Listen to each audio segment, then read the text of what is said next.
Hello, so in today's session, we will be starting to know about loop, and today's loop would be for loop. So, welcome to the classes of Reboot Robotics Academy, where we are talking about every day we are talking about new technologies, new ways of doing programming, how to create robots, and how to make them live. In today's session, as we had spoken, for loop will be introduced for the first time, and the same concept will be used in whichever programming language you will be using. So let's get started off with the session and let's know about the for loop. Now, before going in deep into the concepts of for loop, let us talk about what is a loop and why we generally use it. Now, when we are talking about robotics, the thing that comes to our mind is also automation. Now, what is automation then? Let's say in order to automate a certain activity, let's say a robotic arm is picking something from one place and keeping on the other place. So if we want to automate this entire process, let's say there are 20 items, the robotic arm will be picking it and placing it on the other side. And this entire thing will be happening again and again automatically without a miss. So this is automation. Now, when we are working on automation, we would need loop because loop means doing something again and again, again and again in a repeated manner. In computer language, or you can say in technical terms, we call it loops because we are in a circuit of work that is getting on done again and again. So we call them loops. There are multiple types of loop. In today's session, our main focus will be on for loop. Our today's concept is for loop. So let's get started. At the very beginning, I'll be using this whiteboard in order to make you understand about the syntax of for loop, how it actually looks like, and how we need to write it when we are going to any coding platform.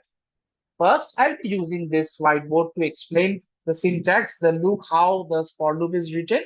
We will be doing some small explanation and then we will be doing a full code. So let's get started. At the very beginning, we would be writing for. Let me increase the size for better visibility.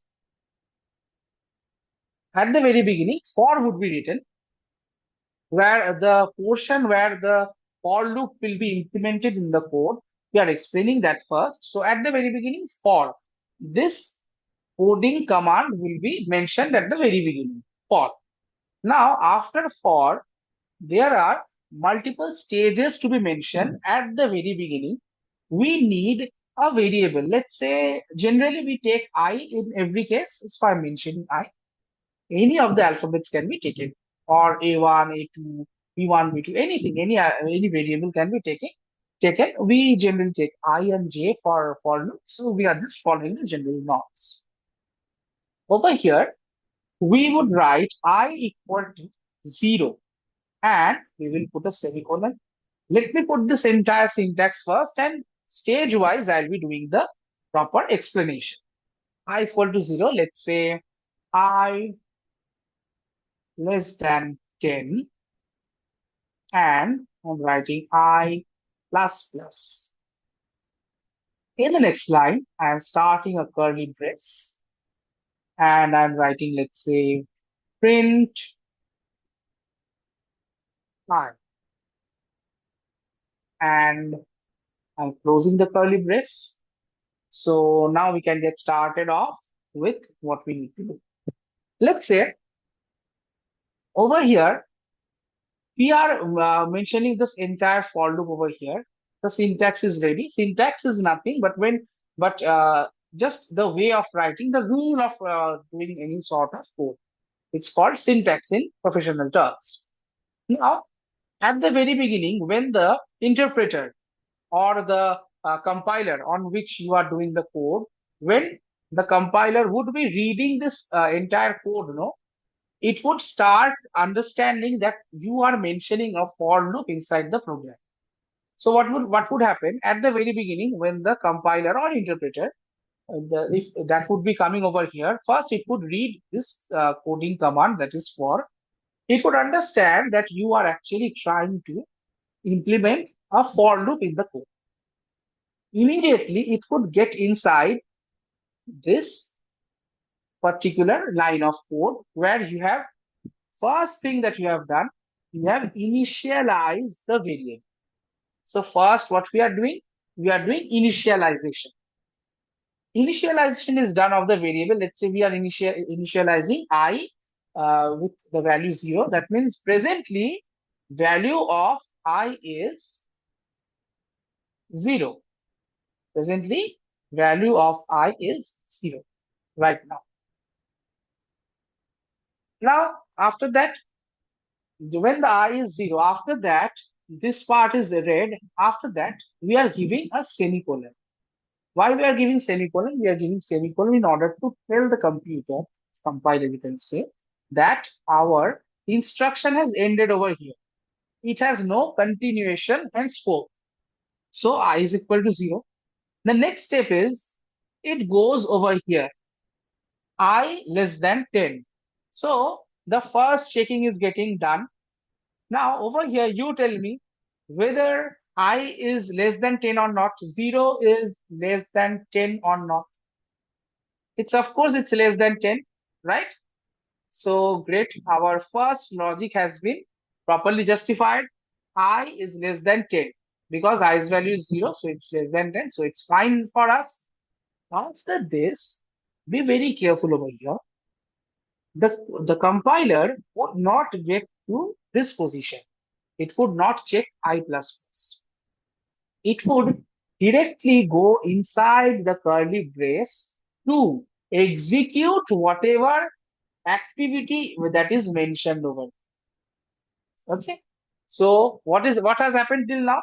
It went to for, it checked the value of the variable that is 0 right now. 0 is less than 10. And since 0 is less than 10, since the condition is getting justified, as you can see over here, it will be printing the value of. So right now, what it would print? It would print just a 0. Okay. The next step would be after the printing is done, the compiler would be going over here I plus plus. This section is for incrementation. As we can see, plus plus is mentioned. Plus plus means the value of I would be incremented by 1. So right now, I's value is 1. I is equal to 1 now. This is, let's say, step 1. This is step 2. I is 1 right now. So over here, I is 1, and again when the incrementation has been done, I has become 1. The checking would be done again, that whether I's value is less than 10 or not.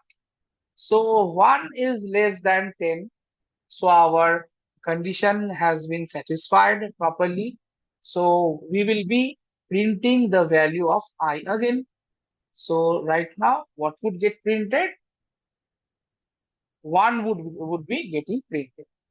As soon as 1 has got printed, again the loop will start working as we had already spoken. Loop means doing some again and again. 1 would be incremented by 1 because after printing, the compiler would again go over here, I plus plus. So 1 would be incremented by 1 again. Let's say if there were 3 plus signs, so it would be incremented by 2.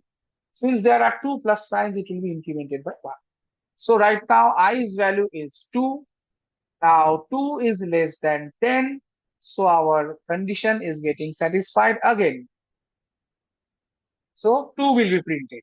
Now, in the same manner, again and again, things would get done. And where the loop would end? The loop would end as soon as i's value, let's say when I is 9, when the printing of 9 value, the value ninth value will be done, when 9 will be incremented by 1, and it will become 10, we will see 10 is less than 10. This condition checking would get started. But as you can see, 10 is not less than 10. 10 is equal to 10. It's not less than 10. So immediately the loop would get stopped. So at the very beginning, what would happen? 0 will be printed, 1 will be printed, 2 will be printed, 3 will be printed, 4, 5, 6, 7, 8, 9. Up to 9, the loop will be printing all the values of I, and when the i's value will become 10, the loop will get terminated automatically. Okay, so let's check a full-on programming project on this printing 0 to 9 using a for loop. So we have developed a code over here. We have mentioned the hash include stdio.h, the library function. This entire thing is the library function where stdio.h is the header file. As we can see, .h is present. .h extension actually tells us that it's a header file. So inside the int main, the main code has been written where we have initialized, we have mentioned our variable I that we will be using throughout the for loop, as I had already shown. I is equal to 0, I is less than 10. So variable declaration part, condition part, implementation part, and the printing part all have been done properly. Over here, we have mentioned that every time the value of I is printed, we have used slash n in order to print it in the next line. So now we will be running the code and we will be seeing how the output actually comes up. As we had spoken at the very beginning, I will be 0. 0 is less than 10, so 0 will be printed. 1 will be printed, 2 will be printed. Till 9, printing would be done. As soon as 9 becomes implemented to 10, and the condition checking will be like this 10 less than 10, the loop will be automatically getting terminated and the printing will not happen. Okay, so let's click on run. So as you can see, at the very beginning, the printing has started from 0 and it has got ended 9. Let's say if we do a small change in the code, we can actually print till 10. Let's see if we are adding I less than equal to 10. You would see till 10 the printing would be done. Now why this is happening? Let's go back to our explanation page again. Let's say after ninth value has been printed, now 9 gets incremented by 1 and becomes 10. As we know, due to the I++, the implementation stage, 9 plus plus 1 equals to 10. Now 10 is less than equal to 10. That is the condition that we had given in the. So it's true, right? 10 is less than equal to 10. It's either less or equal. So yes, it's actually satisfying that condition that 10 is equal to 10. So that's why right now 10 is getting printed. But if we were placing only the less than sign over there, then the condition would not be true. And thus, till 9, the printing would be done and not till 10. If we put an equal to, because 10 and 10 both are equal values to each other, the printing has been done. So again, let's go back to the coding part. Now let's say if someone wants to print from 0 to 100. I'm just increasing the value of condition checking over here, as you can see. And if I click on run, you would see from 0 to 100, all the values have got printed. So that's how we use for loop in order to automate our work and make sure by using the technical facilities of the loop and the concepts of loop, if we implement correctly, we can easily convert a manually done code or manually printed values to get generated automatically, just like we want using basic conditions and implementation concepts. So thank you.